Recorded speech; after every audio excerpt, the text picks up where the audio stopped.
This part is, let me just give you the basics of it right away. Y equals a sine of k times x minus b. So this is the generic form. You're going to learn what this does. This shifts your graph, the graph that you've learned how to graph. This is going to shift it left and right. So you're going to pick up the whole graph and you're just going to move it left or right, depending on what this says. The issue is this can get kind of ugly looking, so I'm going to show you how to deal with that. Good enough. So if you wanted to make a chart, you could do this. This is your amplitude still from everything we've been doing. This is what we use to find the period, which is 2 pi over k. This is the starting point. Normally with the sine function you start when x is 0, and with the cosine function you start when x is 0. So real quickly, the sine function goes like this. The x value there is 0. The cosine function started at the amplitude. Well, the x value is still 0 there. That's where you typically started. Today, you're going to start at b. It's either going to be a positive b or a negative b. You're just going to pick the graph up and shift it one way or the other. The tricky part is being able to identify where these pieces are at, which I'm not going to spend a lot of time on. I just think algebraically you ought to be able to figure that out.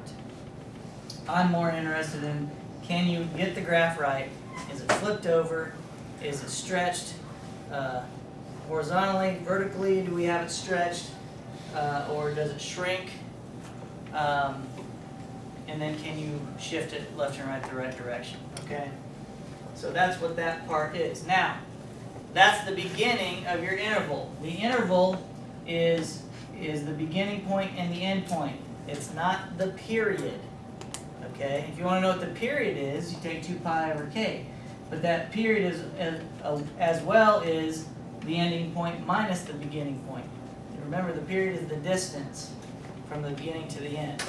The interval tells you where you begin, which is b, the starting point. It's a bracket because we do include that point. All the way to the end, which is a bracket. And I just told you how you find your period. You take the ending point minus the beginning point. Well, how would you find the end point based off what I just said? You take the beginning point plus the period length. So you're going to take b plus 2 pi over k. That's going to tell you where you end. Alright, so step 1. We're going to put a problem up here. I don't have my book.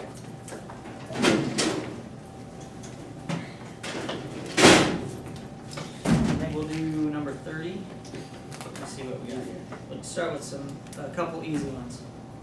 Okay. X minus pi over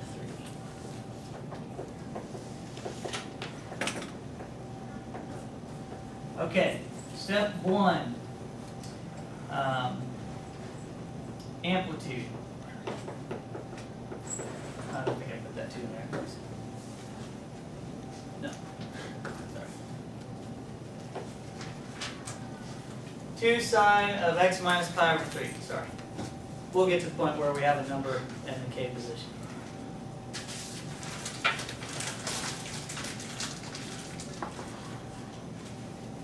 My tolerance level today is about like this.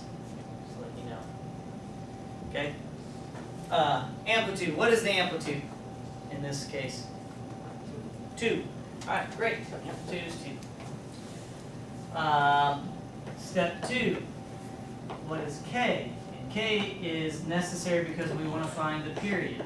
What is k? Oops.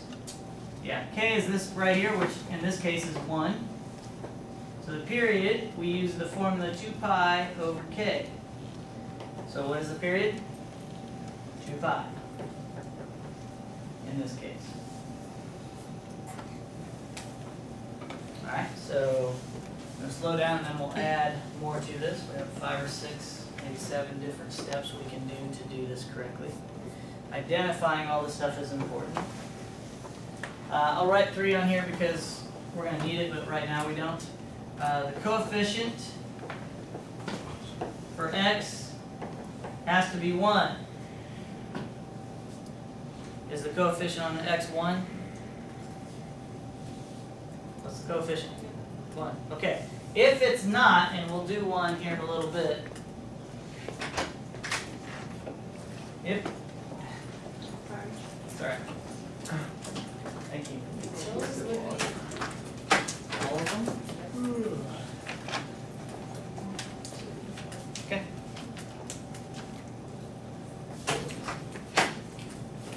If it's not 1, you've got to factor it out. We'll do an example where we have that in there. So if it's 1, you automatically go to step 4. If it's not, you got to factor and then you go to step 4. We'll do an example on that. Okay, so since the factor is 1, what is b? What's b? Pi over 3. Pi over 3. And it's the opposite sign that you have up there. So we're going to start at pi over 3. And then step 5 is we're going to start graphing. Okay. So identifying these things helps you. I'm going to draw the original sine function. I'm going to stretch it to the amplitude of 2, and then I'm going to have 3 different graphs on here. You don't have to draw all 3 graphs on your homework assignment, but if that helps you understand what's going on, that's okay. So if you can just graph the answer, that's wonderful. All right, the sine of x goes from 0 to 2 pi. It has an amplitude of 1 to -1. So, and halfway is pi, that's where it's going to hit. Pi over 2 is the peak, and 3 pi over 2 is the valley.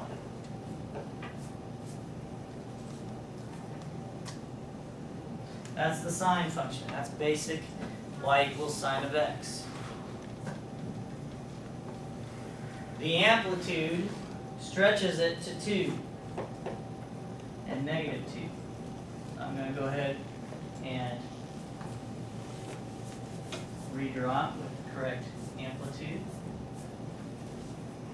That would be y equals 2 sine of x. Everybody agree so far? Everybody following me? Anybody lost? This is again repeating from yesterday, what we learned.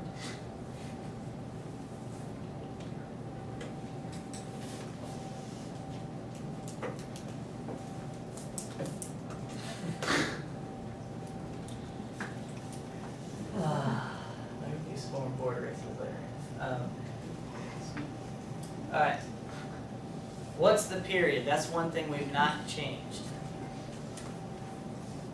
We've only dealt with the normal function. We've changed the amplitude.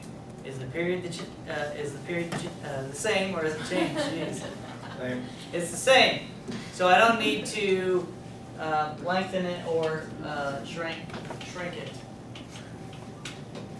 And that would be the next thing I would need to look at. Okay, so all we've done really is taken a look at these first 2. Now, step 3. This is already done. Okay? The coefficient's 1. That doesn't change our graph yet. If the coefficient is not 1, this is going to be different. But everything's the same so far. We'll get to that. Now what we need to do is we need to shift this graph that we have to the right or to the left of whatever b is. B is positive pi over 3. Pi over 3 is 60 degrees. It's not quite 90 degrees, which is what pi over 2. So pi over 3 is right here. That means I'm going to take this huge graph and just shift it over to pi over 3. So I'm going to start here, and I'm going to end at 2 pi plus the pi over 3. What is 2 pi plus pi over 3?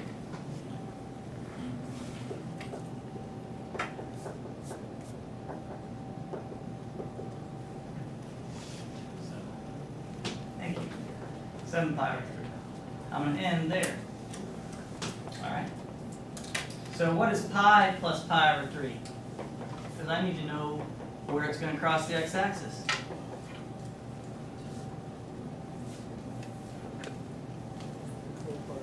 4 pi over 3.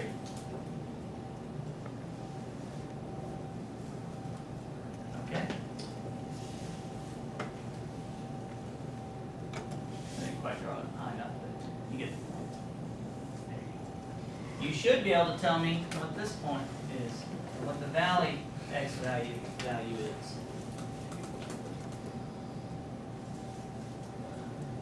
Again, for today, I don't necessarily need those, but you should be able to figure those things out. They're just fractions you're adding together or subtracting if we move to the left. Now, what I'm saying is this.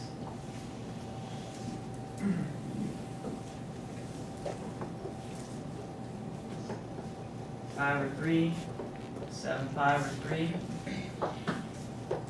2, negative 2. There.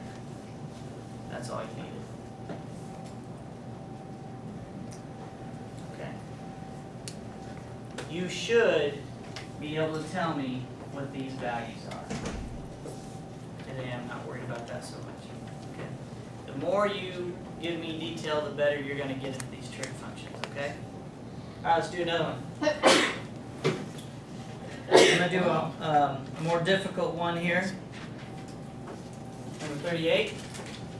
1 plus the cosine of 3x plus pi over 2. And then we'll be done. Alright, so this is a more difficult problem. Step 1. What's my amplitude? 1. The number from the cosine. It's 1. Alright? Number 2. What's k? 1. Except the problem is step 2 and 3 go hand in hand. The coefficient on the x has to be 1. So 2 and 3 go together. I've got to make this a 1. In order to do that, I've got to factor it out. So 3x plus pi over 2, what does it mean to factor? Divide. What? Divide. Divide. You have to divide everything by 3. When you do that, you're taking the 3 out of both of these and putting it into the front.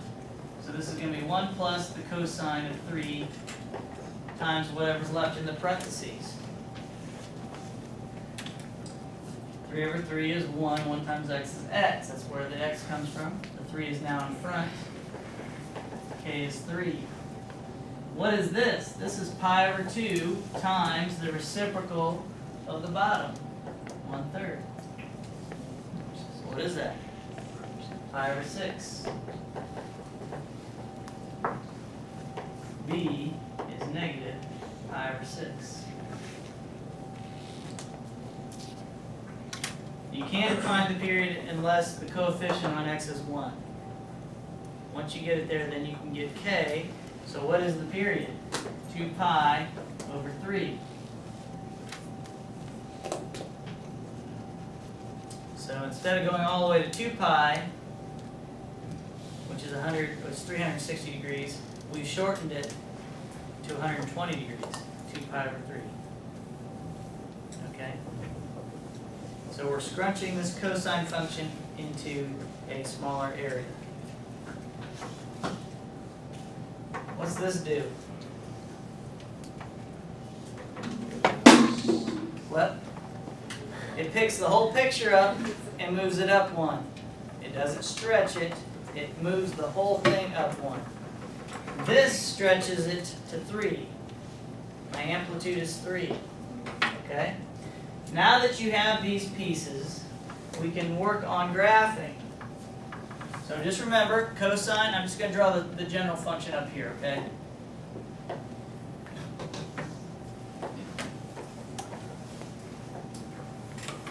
That's cosine.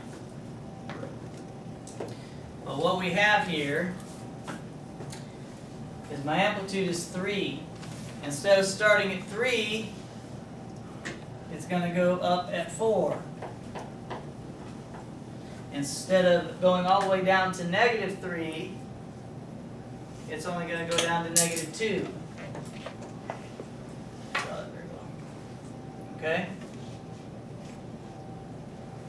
It's going to shift left to pi over 6. Pi over 6 is 30 degrees. It's very close to the y-axis, negative pi over 6.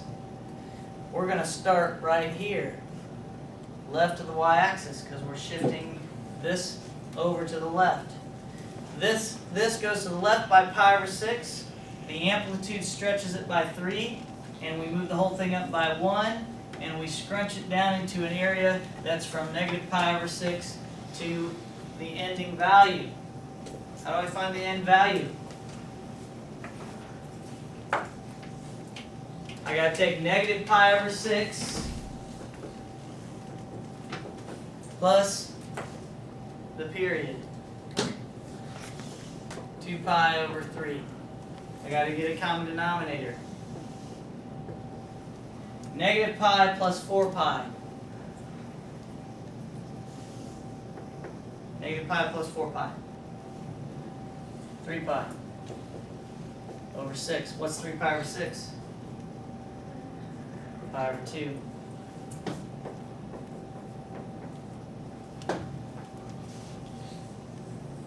That's what it looks like. From negative pi over 6 to pi over 2.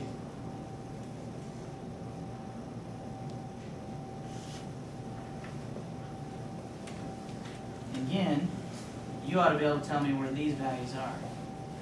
Minimum point.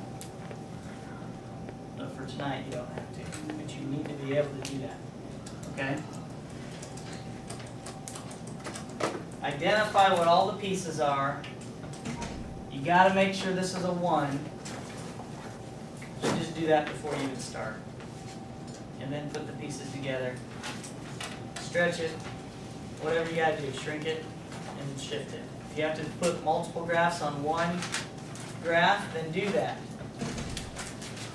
Okay? Doesn't matter to me how you get it done. All right. Yep.